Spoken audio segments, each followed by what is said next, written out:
ጌታ እግዚአብሔርን አትፈታተነው በሚል ኃይለ ቃል እንማማራለን።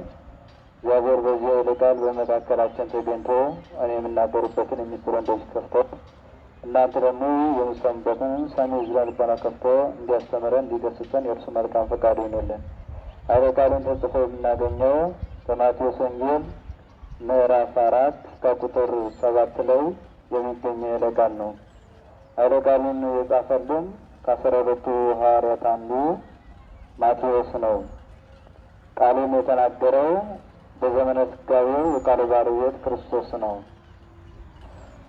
ይህን ቃል የተናገረበት ዋና ዓላማ አለው እና ፈጣሪን እግዚአብሔርን አትፈታተነው የሚል ጽሑፍ አለ ብሎ ጠላቱን ያሳፈረበት ይህ ቃል ነው። ይህ ቃል መጀመሪያ ፈጣሪን እግዚአብሔርን አትፈታተነው የሚል ቃል መጀመሪያ በኦሪቱ ስለነበረ እግዚአብሔር ከኦሪቱ ያለውን ቃል ጠቅሶ ለዲያብሎስ ይህን ቃል አስተላልፎለታል ማለት ነው። በኦሪቱ ሙሴ ምድረ በዳ እያሉ ምድረ ርስትን ሳልላችሁ ብሎ ኢያሱና ካሌብ የተባሉትን መርጦ ወደ ምድረ ርስት ሰደዳቸው። ከዚህ በኋላ እኒህ ኢያሱና ካሌብ ምድረ ርስትን አይተው የምታምርና የሰመረች መሆኗን አይተው ሲመጡ ሙሴ እንደምን ሆናችሁ መጣችሁ ብሎ ሲጠይቃቸው አገሪቱማ የምታምር ናት፣ ነገር ግን እኛ በፈቃድ እግዚአብሔር እንገባባታለን ብለው ለሙሴ ይህን ቃል አስተላለፉ። 10 ነገር ግን ምን ብለው ተናገሩ?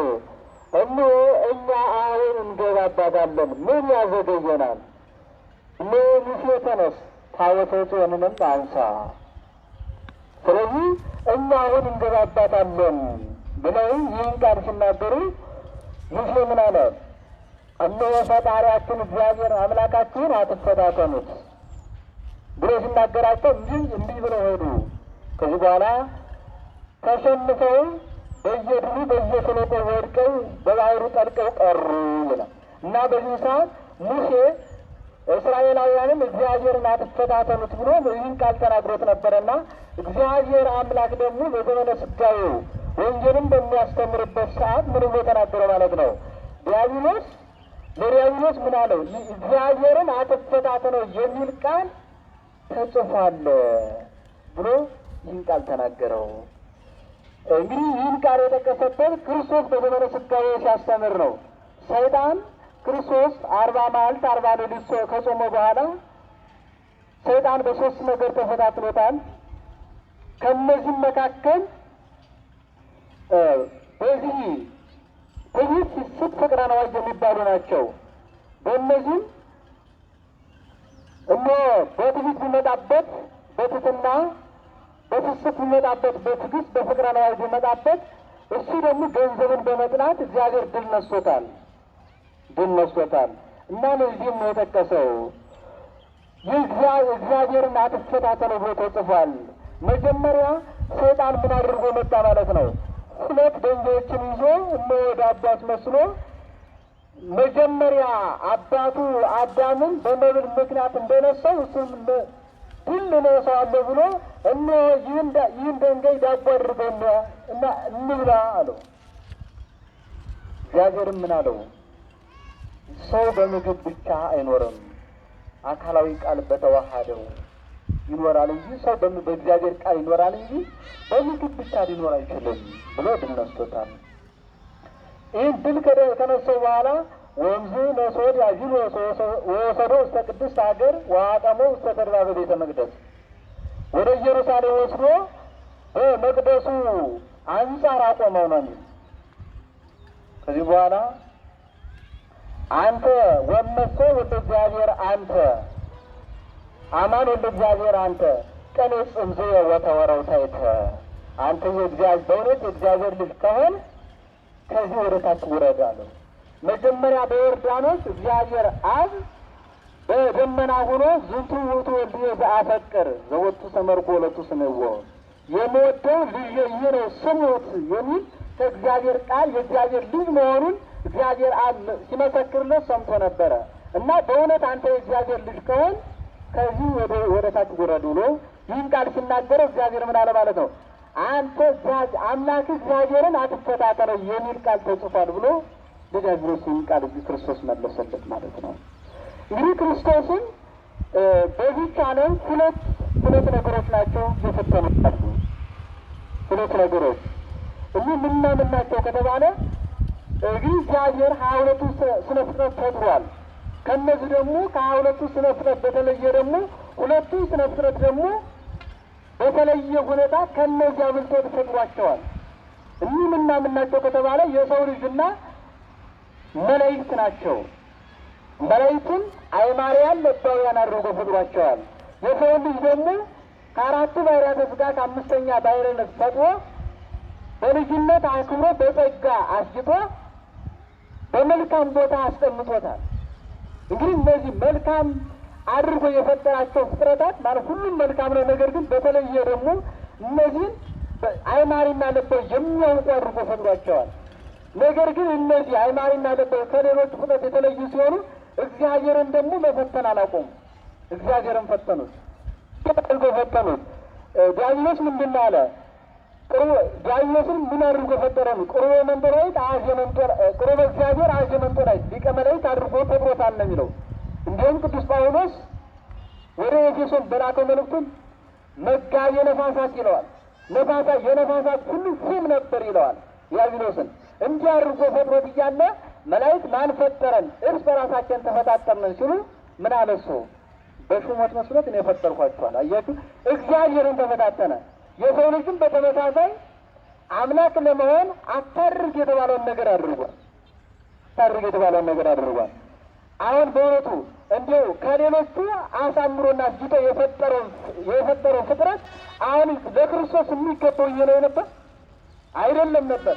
ነገር ግን የሰው ልጅና እነሆ ዲያብሎስ ከ10 ነገድ አንዱ ዲያብሎስ ዝግብግብና ራስ ወዳድነት ስለነበረው ለክርስቶስ ይህንን ምላሽ ማለት ነው።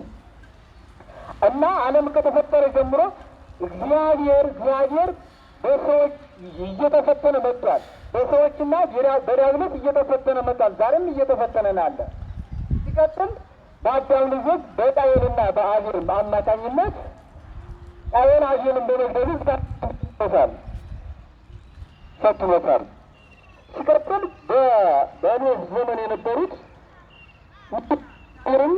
ብዙ ስራ ክፉ ስራ ከእግዚአብሔር የሚያርቅ ስራ በመስራታቸው እግዚአብሔርን ይፈታተኑት ነበረ። ሲቀጥል በ10 ነገድ ባለ 12 ነገድ በዛ በበረሃ ውስጥ እያሉ እነሆ በግብፅ በባርነት ውስጥ እያሉ እግዚአብሔርን በበረሃ ውስጥ እያሉ ብዙ ነት እግዚአብሔርን ይፈታተኑት ነበረ። እነሱ የተለየ ናቸው። ምን አድርጎላቸው ነበረ? እነሆ 40 ዘመን ሁሉ ከደመና መና እያዘነበ ከዓለት ላይ ውሃ እያፈለቀ እነሆ የላይ ፀሐይ እንዳያገኛቸው በላይ እየጋረደ በታች ደግሞ እንቅፋቱ ፎቁ እንደወጋቸው በታች እየተጋረደ አንዱ በፊት አንዱ በግራ አንዱ ደግሞ የ7 ቀን ጎዳና እየሄደ ይመራቸው ነበረ። እንዲህ እያደረገ ሰው ሊንከባከባቸው ነበረ። ነገር ግን እነሱ ምን አሉ መሰላቸው? እነሆ እግዚአብሔር በደጋ ውሃ አይታጣምና ከዓለት ላይ ውሃ አፍልቄ አጠጣኋችሁ ይላል እንጂ በደጋ ውሃ ስለማይታጣ ነው። በቆላ ቢሆን አይቻለውም አሉ። ውሃ ማፍለቅ አይቻለውም። እግዚአብሔር ነው ከዓለት ማለት በደመና ከደመና ላይ ከላይ ከደመናው ዝናብ መናወርድ እነሆ መሬቱ ከፍ ካለ ምድሩ ዝቅ ካለ ነው ቦታ ሆኖ ነው እንጂ በቆላ በተራራ በቆላ ቢሆን አይቻለውም ብለው እግዚአብሔር ነው። እግዚአብሔር ደግሞ ምን አደረገ? እነሆ ወደ ቆላው ይዟቸው ሄደ። በዛ ሆኖ አፈለቀላ። በዛ ሆኖ ያንን ምግብ እንኳን ሲሰጣቸው ምን አሉ? እነሆ ስጋ ማርያሉ። እግዚአብሔር ምኞታቸውን ለመፈጸም ምን አለ ማለት ነው? ሰጣቸው። ሰጣቸው፣ ስጋም አወረደላቸው። መጨረሻ ላይ ምንድን ማለት ነው? እኛ የአህያ ስጋ ይሁን የፈረስ ስጋ ይሁን ምን እናውቀዋለን ብሎ ደግሞ ስጋ ደግሞ እንደገና ደግሞ ሌላ ራሳቸው አምነው የሚቀበሉትን ነገር ፈለጉ። ደግሞ አያችሁ፣ እንዲህ ያደረጉ እግዚአብሔርን ይፈትኑ ነበረ። እግዚአብሔር በብሉይ ኪዳን ሲፈተን ኖሯል። በሰዎቹ ሰይጣን በሰዎቹ እያደረ እግዚአብሔርን ሲፈትኑት ኖረዋል። እግዚአብሔር ግን ሰዎቹ ሲፈትኑት ምን አጥታቸው አላለም። ምሕረቱ በዛ። ኃጢአት ከበዛች ዘንዳ ምን ትበዛለች ያለ ሊቁ? ጸጋ ትበዛለች ናለ። የእግዚአብሔር ምሕረት እንደኛ ኃጢአት ቢሆንማ እስከ ዛሬ ጠፍተን እንደ ሶዶምና እንደ ገሞራ በሆንን ነበር ያለው ለዚህ ነው። ነቢዩ ኤርምያስም ያልጠፋ ነው ከእግዚአብሔር ምሕረት የተነሳ ነው ብሎ የተናገሩት በከንቱ አይደለም። የእግዚአብሔርን ቸርነት ተረድቶ የእግዚአብሔር ይቅር ባይነቱ ምን ያህል እንደሆነ ለማጠየቅ ነገር ነው። እና እንዲህ ያደረገ ክርስቶስ ሰዎቹ ኃጢአት ሲመላ ምን አደረገ? ተወለደ። በእመቤታችን ማኅፀን መጥቶ ተጸነሰ። የሰራቸው ክርስቶስ አሁንም ቀጥሏል። የሰው ልጅ ዲያብሎስም ተፈተን ቀጥሏል። እግዚአብሔር ደግሞ ሰዎቹ ፈተኑኝ ብሎ ይቅርታውን አልተውም፣ ቀጥሏል። ምን አደረገ? በእመቤታችን ማኅፀን ተጸንሶ እያለ ምን አድርገውታል? ቤታቸውን ፈትነዋታል። ማለት አጠጥተዋታል። ያንን በኦሪት የሚደገመውን ደግሞ ከዮሴፍ ጸንሰሻን በማለት አጠጥተውታል፣ አጠጥተዋታል እመቤታችን። እመቤታችን ግን ያንን ነገር ስላላደረገች ምን አለች ማለት ነው? ከፀሐይ ሰባት እጅ አበርታ ተገኘች ታየች ነው የሚለው። የእመቤታችን ፈተና ለክርስቶስም ፈተና ነው። ከክርስቶስ እንዲህ እያለ ሰው እግዚአብሔር እየፈተነ መጣ። ክርስቶስ በተጸነሰ በተወለደ ጊዜ ዲያብሎስ በሄሮድስ ላይ አድሮ ክርስቶስ እንዲሰደድ አድርጎታል። ክርስቶስ ስለ ሰዎቹ ሲል ወደ ግብፅ ተሰደደ።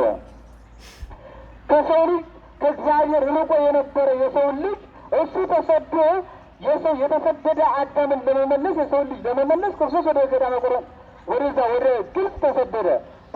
በዛ ብዙ እንግልት አገኘ። ውርጡ ፀሐዩ ያለው እንግልት ሰው ሁሉ ተካፈለ። እንዲህ አድርጎ በምንሽማ ላይ ክርስቶስ ገዳመ ቆሮንቶስ ገብቶ በዮሐንስ ተጠምቆ ገዳመ 40 መዓልት 40 ሌሊት ከጾሙ በኋላ ሰይጣን ተፈታተነው። ሰይጣን አሁንም ዓለም ከተፈጠረ ጀምሮ እየተፈታተነ መጥቶ በዘመነ ሥጋዌ ሁሉ እግዚአብሔር እንደፈታተነው እና ምን አለ? ከዚህ ተወርውረው ወደ ታች ውረድ አለው። እግዚአብሔር ደግሞ ፈጣሪን አትፈታተን አለ። ብቻ አይደለም እየቀጠለ የእግዚአብሔር ፈተና ምን እንዲሆን እስካሁንም ድረስ እየተፈጠረ። ከዚህ በኋላ እግዚአብሔር 33 ዓመት 3 ዓመት 3 ወር ሲያስተምር ለራሳቸው ጥቅም የሚጓጉ የሚሮጡ ነው። ነገር ግን ካህን ነን ይላሉ። ነገር ግን ካህን የማይገኙ ነበሩና እነሱን ሲያስተምር ይቃወሙት ነበረ። ምን እያሉ ብዙ ፈተና ያቀርቡለት ነበረ። በማቴዎስ ወንጌል ምዕራፍ 12 ከቁጥር 9 ምን ብለው ጠይቀውታል? አንድ እጁ የሰለለ አንድ እጁ የደረቀች ሰው ነበረ ይላል እና ጌታችን ኢየሱስ ክርስቶስን ሲፈትኑ ምን አሉት? መምህር ሆይ አሉት፣ በሰንበት ቀን በቅዳሜ ቀን ድውይ መፈወስ ይገባል ብለው ጠየቁት። ተመልከቱ እንግዲህ ሰዎች ምንድን ነው የፈለጉት? ክርስቶስን መፈተን ነው የፈለጉት። እንዴት ካላችሁ በሰንበት ቀን መፈወስ ይገባል ቢላቸው ቆመ ብለው ለማካሰስ ነው።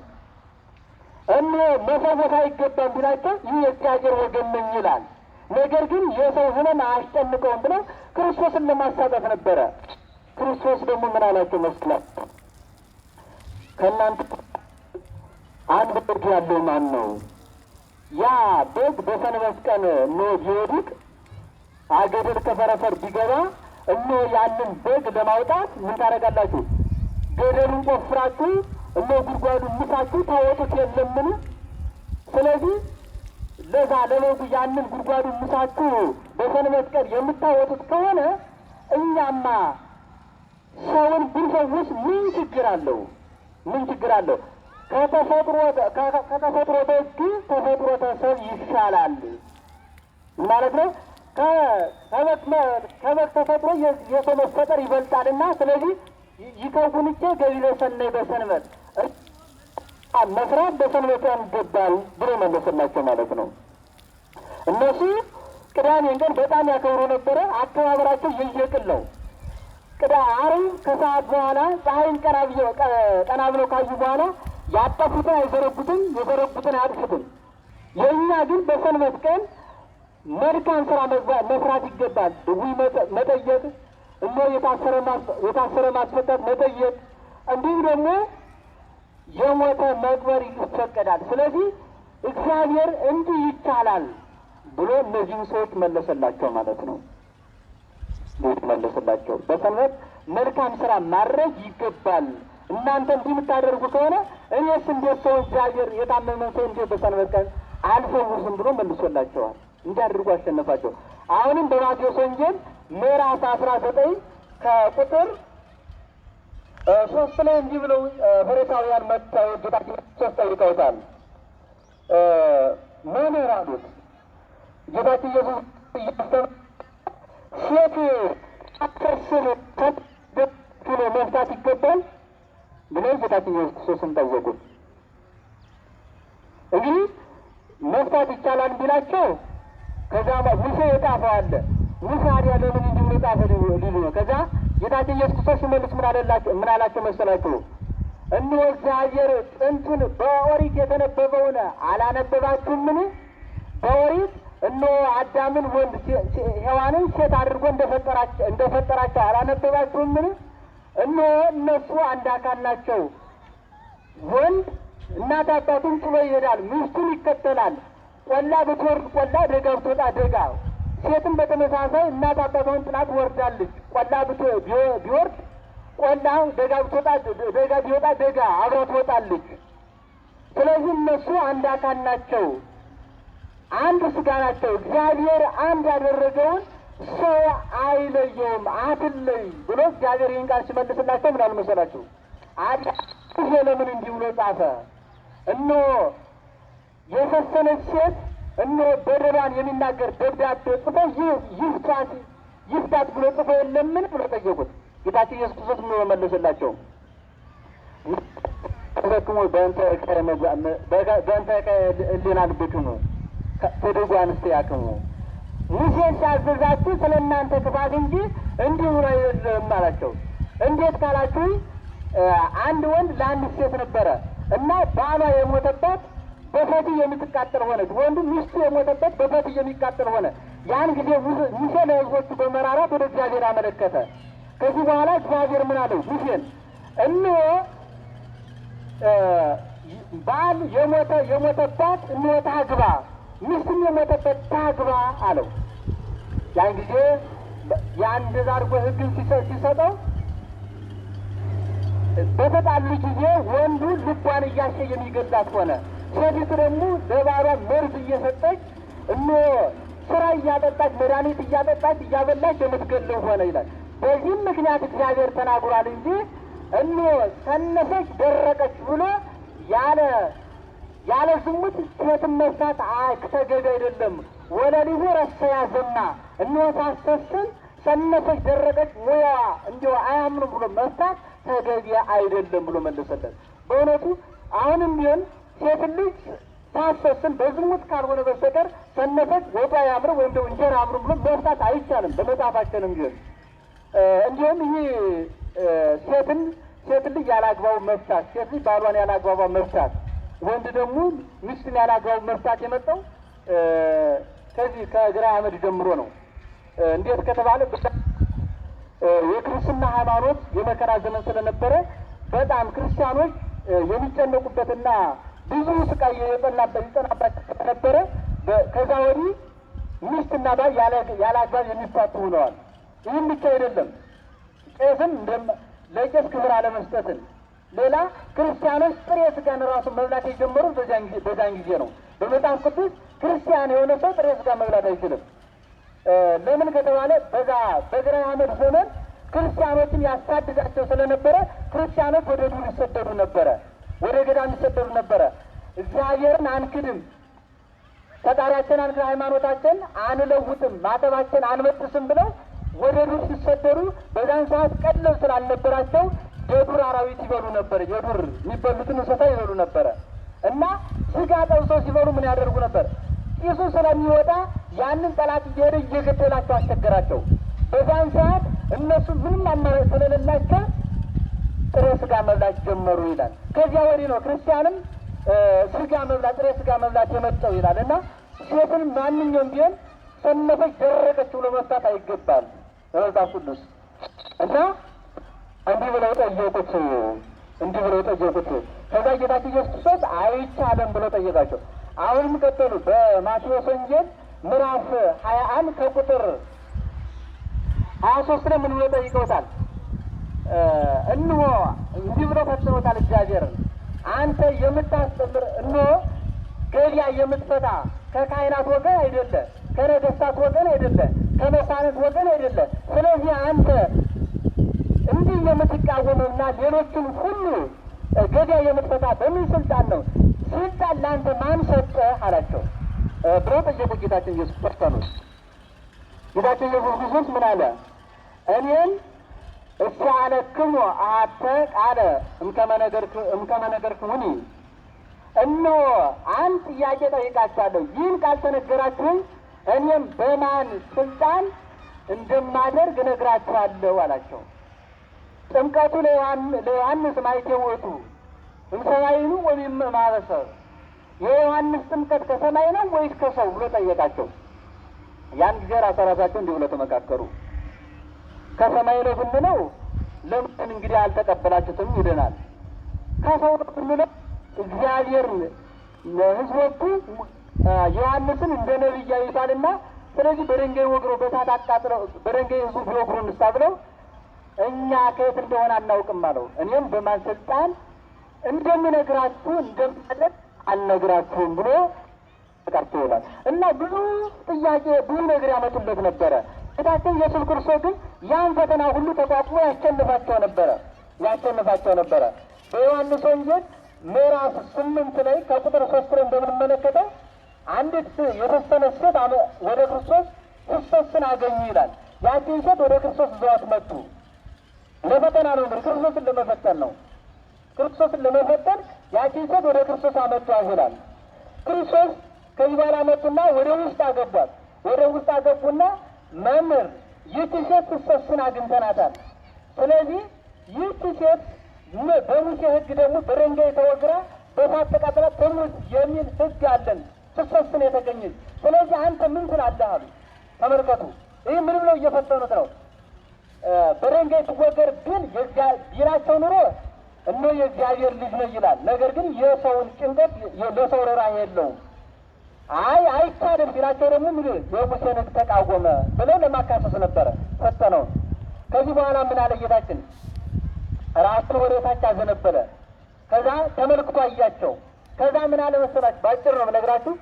የራሳቸው ኃጢአት በየግንባራቸው ተቀረጸ ይላል። የአንዱ ኃጢአት የራሱን ኃጢአት ከዛኛው ግንባር ላይ አየው ይላል። ያን ጊዜ ክርስቶስ ምን አላቸው መሰላችሁ? ከእናንተ ኃጢአት የሌለበት ሰው ድንጋይ አነስቶ ይውገራት አላቸው። አያችሁ፣ ያን ጊዜ ሁሎችም በደለኛ ስለነበሩ ኃጢአታቸውን በየግንባራቸው ከአንዱ ግንባር ላይ አንዱ ኃጢአት ከአንዱ ግንባር ተጽፎ ስለነበረ ሁሉም ጥሎት ወጡ ይላል። አያችሁ፣ ክርስቶስ እንዲህ እያደረገ ይፈትኑት ነበረ። ነገር ግን ክርስቶስ ለጥያቄዎቹ ሁሉ መልስ ይሰጣቸው ነበረ። በማቴዎስ ወንጌል ምዕራፍ 22 ከቁጥር 15 ላይ አሁንም አንድ ጥያቄ አቅርበውለት ነበረ። ምን የሚል ጥያቄ? መምህር አሉት፣ አንተ እውነተኛ መምህር እንደሆነ እናውቃለን፣ እንደማትፈራን ፊት አይተን እንደማታደለን እናውቃለን። ስለዚህ ንገረን፣ የሚገባውን ንገረን። ለቄሳር ግብር መገበር ይገባል ወይስ አይገባም ብለው ጠየቁት። እንግዲህ ተመልከቱ፣ ጌታችን ኢየሱስ ክርስቶስ እየፈተኑት ነበረ። ይገባል ቢላቸው የእግዚአብሔር ልጅ የእግዚአብሔር ወገን ነኝ ይላል። ደግሞ እንዴት የእግዚአብሔርን ገንዘብ ለቄሳር ገብሩ ይላል። አይገባም ቢላቸው ደግሞ ለቄሳር ሄዶ ተናግረው ክርስቶስን ለመወንጀል ነበረ። ከዚህ በኋላ ጌታችን ኢየሱስ ክርስቶስ ምን አላቸው? አረን ያላደድን አለ። ሳንቲሟን አሳዩኝ አላቸው። አሳዩት። ይህ መልኩ ጽፎቱ የማን ነው አላቸው። የቄሳር አሉ። የቄሳርን ለቄሳር የእግዚአብሔርን ለእግዚአብሔር ስጡ አላቸው። አያችሁ፣ እነዚህ ሰዎች በተንኮል መጥተዋል። ይህቺ ሳንቲም ሁለት አይነት ገጽታ አላት። አንደኛው ስም የንጉሥ ስም የንጉሥ ሳንቲም ከሆነች የንጉሥ ስም ይጻፍባታል፣ የአንበሳ ምስል ደግሞ ይቀረጽባታል። የሰው ማለት የእግዚአብሔር ከሆነ ደግሞ የእግዚአብሔር ስም ይጻፍባታል፣ ስዕለ ኪሩብ ደግሞ ይቀረጽባታል። እና ሁለት አድርጎ መጡ። የቄሳር ነው ለቄሳር ስጡ ቢላቸው የእግዚአብሔር ይላንሳ ሊሉት ነበረ። ለቄሳር ስጡ ሲላቸው ደግሞ የእግዚአብሔር ይላንሳ ብለው ክርስቶስን በጥያቄ ለማስጨነቅ ሲሉ ክርስቶስ ግን የቄሳርን ለቄሳር የእግዚአብሔርን ለእግዚአብሔር ስጡ ሲላቸው ሳንቲሟን መክፈል ስለማይቻሉ አፈሩ። አያችሁ፣ ክርስቶስ እንዲህ እያደረገ ሰዎች ሁልጊዜ የሚፈትኑታል፣ እግዚአብሔር ግን ያሸንፋቸው ነበረ። ምንም ይሆን ማለት ነው። እግዚአብሔርን የሰው ልጅ ከተፈጠረ ጀምሮ እስካሁን እየፈተኑን አለ። እግዚአብሔር ደግሞ ዓለም ከተፈጠረ ጀምሮ ለሰው ልጅ ይቅርታ እያደረገን አለ። እግዚአብሔር አሁን ይህን አልፈተና የሚፈተን ለምን ይመስላችኋል? አሁን በፈተናው ጥቅም የሚያገኝበት ይመስላችኋል? አይደለም። ለምን ነው ከተባለ እግዚአብሔር ለእኛ ምን ያህል ተፈትነን መውጣት እንዳለብን። እኔ እግዚአብሔር እንዲህ ተፈትኜ ወጥቻለሁ። እናንተም ደግሞ ክርስቶስ የተፈተነው በስጋው ነው የተፈተነ። በስጋው እንዲህ ከተፈተንኩ እናንተ ምን ያህል መፈተን ይገባችኋል። ሰማዕታት መንግስተ ሰማያትን ለመውረስ ይጋደላሉ። እግዚአብሔር ደግሞ መንግስተ ሰማያትን ለማውረስ እኛን ለማውረስ ምን ይላል? እነሆ መራራ ሞትን ይቀበላል፣ ብዙ ፈተናዎችን ይቀበላል ማለት ነው። እኛም ብንፈተን ለራሳችን ነው። መንግስተ ሰማያትን ለማውረስ ንጽህናና ቅድስና ጸጋና በረከት ለማግኘት እንጂ እንደ ክርስቶስ ዝም ብሎ ይምንቀር አይደለንም። ስለዚህ እኛ የምንፈተነው ዋጋ ስላለው ነውና፣ ስለዚህ ከክርስቶስ አብነት መንሳት አለብን። ክርስቶስ እንደ ጾመ ጾመን፣ ክርስቶስ እንደ ተፈተነ ተፈትነን ማለፍ አለብን። እንዲህ ካልሆነ የክርስቲያን ሕይወቱ ምንም ባዶ ነው የሚሆነው ማለት ነውና፣ ስለዚህ እኛም ደግሞ ተፈትነን ፈተናውን ሁሉ በመልካም ነገር ተቋቁመን በትዕግስት እንድናልፍ የኢየሱስ ክርስቶስ መልካም ፈቃድ ይሁንልን። ወስብሐት ለእግዚአብሔር። ይቆያል።